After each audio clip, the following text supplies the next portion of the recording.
Well, crud. The video I originally intended to be the pilot review won't upload for some reason, so rather than just redo it all in live action, I'm redoing it all over in animation. One, because I don't script my live action videos, I tend to forget some details that I really want to talk about, and because I do script my animations, I could put down those details so I'd be sure to talk about them, and two, because my thoughts have slightly changed. Not by much, but they have. Godzilla Planet of the Monsters is an interesting case when it comes to Godzilla films. Instead of getting a massive theatrical release with lots of promotion, it got a Netflix release with a rather silent marketing campaign. It didn't even get one US trailer. The fact that this movie is being released on Netflix itself is interesting because then many more people would have the ability to see it, and I wouldn't be surprised if this was the first Godzilla film that a lot of people have seen. And do I think that it's overall a good starter Godzilla film? Yeah, I do. And here's how. Godzilla Planet of the Monsters is probably one of the better starting points when it comes to the series, because for one reason alone. It's a good balance between the weird and crazy Godzilla films and the safe playing grounded Godzilla films. One of the main showings of this is in the story.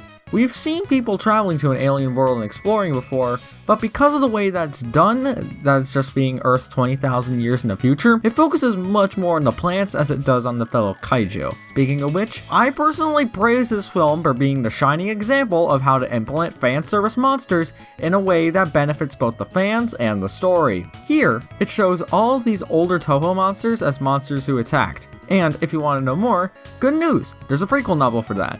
The intro was a good starting point for the movie, and frankly, so was the first act. I really enjoyed just everyone talking about Godzilla more and more and just having different points of views on the past. Once we get back to Earth, I already described it as basically every island adventure movie ever, so that's really nothing special. But when Godzilla shows up, it's an event. This version of Godzilla is without a doubt one of my absolute favorites. He returns to the more evil Godzillas brought on by the early Millennium films, and it truly shows. He doesn't appear to have a reason to destroy people other than he just wants them off of his planet. Think less, you evil boys messed me up bad, so I'm gonna mess you up bad. Think it's more, get off my lawn. It's also cool that this is the first time that we have ever gotten to Godzilla's film history. Godzilla Earth and Godzilla Phileas, who I'm just going to call Philly because I think it sounds cuter. I don't think everyone was expecting two Godzillas until the scene where Philly blew the frig up. He's just trapped in a pile of rocks and then, boom. But not until Haruo utters the greatest lines in film history.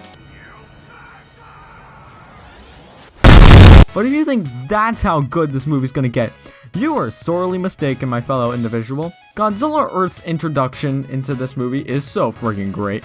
He emerges out of a mountain, his theme blaring in the background, some awesome dialogue from best character Metphys, fight me, and then, of course, then the earthy boy goes all Billy Mays and says that, "But I'm not done yet," because he completely flattens the entire Earth forces. And it's amazing. One scream, one tail katana, stands in front of explosion to ensure a screensaver that I'll use for months, and scene. That's it, I'm done. 10 out of 10 IGN. Best Godzilla movie ever made. Good night, everybody. Oh wait, the rest of the review. Whoops. The music in Potem is overall really good. I enjoyed plenty of the themes such as Godzilla's theme, Haruo's theme, the military march, the plan to kill Godzilla, and others. It's scored by the same guy who did Space Godzilla and Godzilla 2000, and it's very noticeable here, and sounds a lot like those other previous scores. The animation, like I've talked about many times before, is stunning, and the backgrounds are beautiful. The character animation on the people and the monsters are fine, if not a bit choppy for lack of a better term. The characters are also very enjoyable, if not a bit incomplete, seeing as how this is only the first 4 episodes of a 12-episode series, which is one of my bigger complaints with the film overall.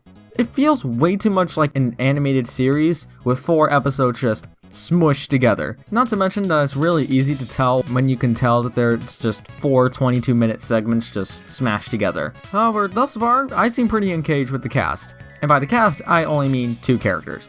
Haruo is our main lead, and he does a good enough job as our protagonist. He feels pretty similar to Eren Yeager from Attack on Titan because both their parents were killed by the monsters, but that's really it. Probably because all I've seen of Attack on Titan is the abridged episode, and well, sweet Mother Teresa on the hood of a Mercedes-Benz! You sound like a majestic Eagle! Moving on, but without a doubt, my favorite character is probably Metphis, one of the main alien protagonists in the movie. There's clearly something going on with this character, and I eagerly await his return in Already City. And I say probable because everyone else is dead. Yeah, when Godzilla Earth used his tail katana, he literally killed everyone other than those two. Nice job, Godzilla Earth. Here's a cookie. And I think that wraps up about everything. I talked about all I wanted to talk about, and you guys are probably wondering what my rating for this film is. The simple answer is, I don't like to give out ratings. Mainly because a 7 out of 10 wouldn't really show my levels of recommendation for this movie. That's where my thumb scale comes in. It's a custom-made scale by yours truly that shows off the ratings and recommendation I give for a film. So, for Godzilla Planet of the Monsters, I'll give it a singular thumb up. Like I stated, if you're a beginner into this community, first of all, turn back now, there's nothing more to chaos and death and mayhem. And also, you should really check this out if you're a beginner, for all the reasons stated above. But I gotta ask, what do you guys think of Potom? Did you think it was good, trash, or somewhere in between? Either way, this is Sam the Gigan fan telling you guys not eat Tide Pods and remember to wash your hands.